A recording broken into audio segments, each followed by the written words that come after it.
Peter Bunting, who was scheduled to be sworn in as the 8th senator for the opposition People's National Party on Friday, has been blocked from taking his Senate seat. According to an email communication between former PNP General Secretary Julian Robinson and former PNP Treasurer Norman Washington Horne. As per our agreement regarding the deduction of sums from the $19,380,000 that is owed to me by the PNP, below please find an accounting of all deductions which should have been taken as at today's date. And the letter starts with, I hope you are well. The sum of $60,000 should be deducted for my direct membership for the year 2020 to 2021. An additional sum of $60,000 for prepaid direct membership dues for the years 2022 to 2032. The sum of $1 million should also be deducted from which was pledged by me to the party at the 2017 conference.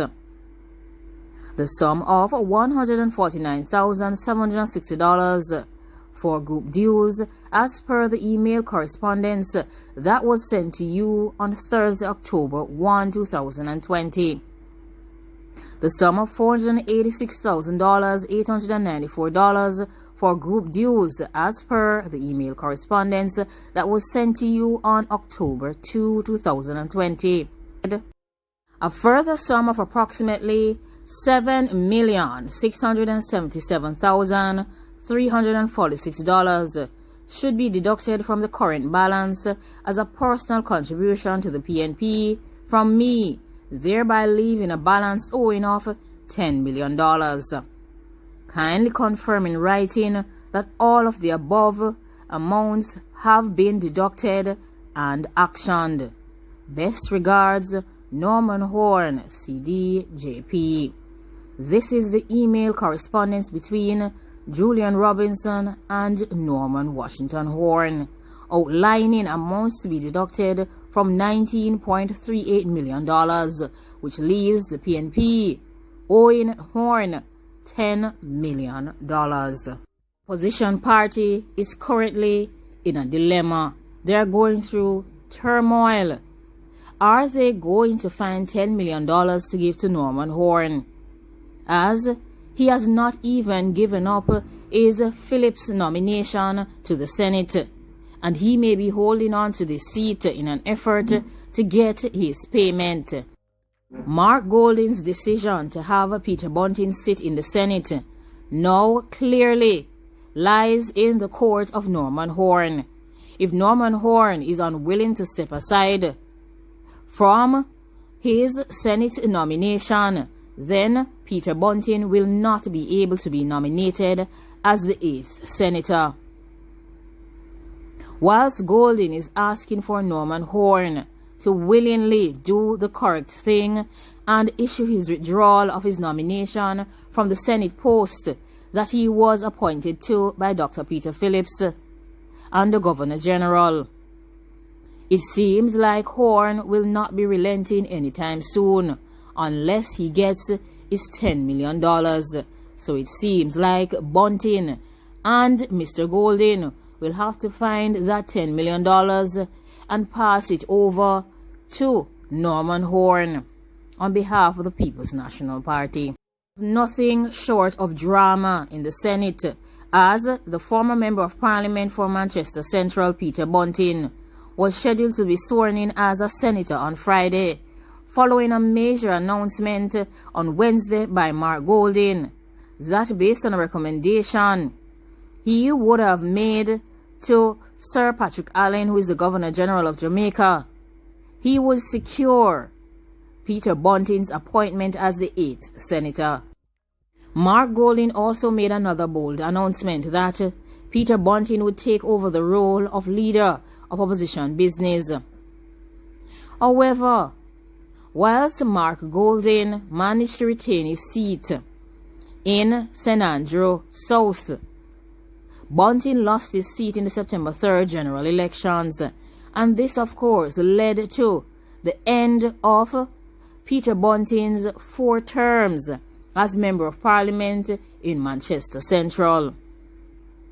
They were duly informed by Senator Tom Tavares Finson, who is the President of the Senate, in a recent disclosure confirming that he could not proceed with the swearing-in process because there was no writ authorizing the move. I was informed that he was to be sworn in today, but the writ that was expected from the King's House did not arrive. I subsequently realized that Norman Horne's writ was still in Parliament, so that writ would have to be withdrawn and then a new one would need to be prepared for Mr. Peter Bunting. This is a statement coming from Tom Tavares Finson. The seemingly advertent problematic situation that has been created in the Senate stems from an announcement that was made by Norman Horne in October in the lead up to the PNP presidential race that he would forfeit being sworn in after he and 7 other PNP members were recommended for appointment to the Senate by the opposition leader Dr. Peter Phillips. At that time, Horne, who is a former Jamaica Labour Party senator, gave a public declaration that being sworn in would be in great contradiction with his convictions. He further went on to state that if he were to accept being sworn in, he would be resigning from the Senate on November 6, 2020, to allow the new leader of the opposition to appoint senators of their choice. He further went on to state, I will therefore be communicating to the Governor-General and the leader of the opposition my desire not to be sworn in at this time, mere weeks from November 6, 2020, in consideration that the PNP's presidential election would be held on November 7th. The resignation should have been submitted the day before the PNP's leadership race between Mark Golding and Lisa Hanna. However, it was not submitted by Horne. In order for that writ to be withdrawn, Mr. Horne would need to resign because under the Constitution, he has already been appointed as a senator by the Governor-General. The swearing-in process at the Senate is essentially a process that allows him to sit in the Senate and vote, but under the terms of the Constitution, he would have already been appointed as a senator, so he would have to resign before Mr. Bunting can be appointed. And based on the communication between Julian Robinson, Mark Golding, and Mr. Horne, I don't believe he has any such intention. To Mr. Horne, he was going to inform the Governor-General of his intentions of formally resigning, but there was no such resignation. Horne could not be reached for any comments or statements on this matter, and even Mark Golding did not have a response to this new development. According to some, however, Horne is very much unlikely to step aside if the $10 million that he has stated that is owed to him by the PNP is not paid. The email correspondence shows that he is saying that $10 million and he outlined the deductions that should be taken from it, and he asked for confirmation from the former PNP General Secretary. This may be something that the newly appointed PNP General Secretary, Dr. Dayton Campbell, will have to address. Blocking Bunting from taking his Senate seat in the upper house means that the persistent divisions and battles among members of the People's National Party has soared to new levels since Friday. The actions that have been taken by former party treasurer Norman Horne prevented the swearing-in ceremony of Peter Bunting as the 8th opposition senator. According to information, Horne refused to clear the path for Peter Bunting's appointment until he receives full payment of his $10 million.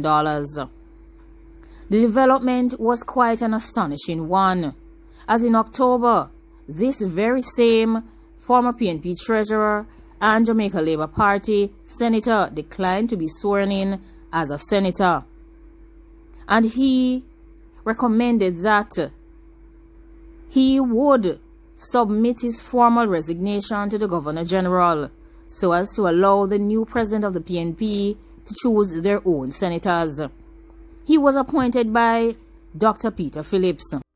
Mark Golding was later elected as PNP president on November 7th and received his appointment to the office of opposition leader from Governor General Sir Patrick Allen on November 10th.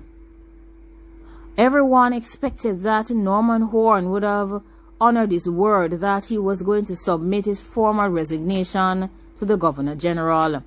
However, as is being reported, he is refusing to write to the Governor General to indicate that he was no longer interested in being appointed to the Senate, thus literally placing a stumbling block in the path of Mark Golding and Peter Bunting.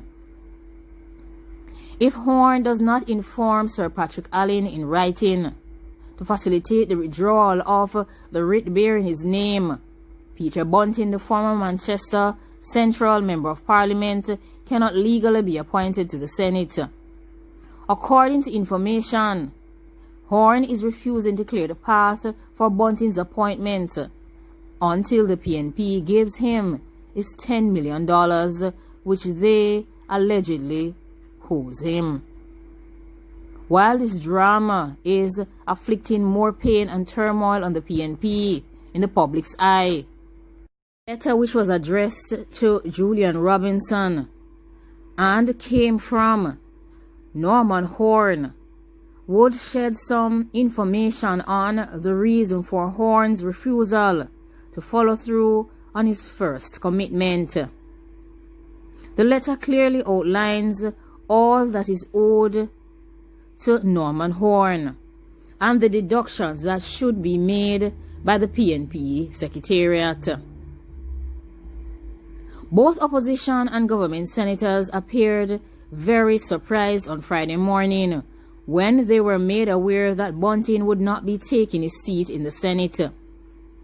Bunting was also expected to take over as leader of opposition business in the Senate from Attorney-at-Law Donald Scott Motley, who will instead now serve as Bunting's deputy.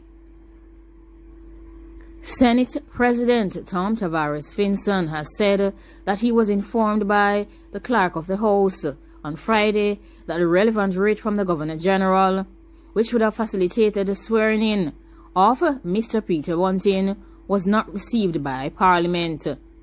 After making further checks, he was later informed that the first writ, which directed them to swear in Norman Horne to the Senate, was received by the clerk and remains current as of December 4th, 2020. Now like, comment, share and subscribe. Let me know if you agree with Norman Horne's choices to not honor his first commitment and hold out on his Senate nomination in an effort to get his $10 million from the People's National Party. Do you believe that the People's National Party will be able to fund this $10 million at this time, considering that they have always said that they do not have the necessary financing to even do the necessary canvassing and campaigning for elections of recent? Now, do you believe that it is the ethical thing to do on the part of Norman Horne? And how do you actually think that Peter Bunting and Mark Golding are feeling at this time? They must be extremely upset. Their hands are tied. Nothing can be done until Horne releases his withdrawal and sends a letter to the Governor General indicating his resignation from the post of Senator on the opposition side in the upper house. Now, thanks for watching. Goodbye and be safe.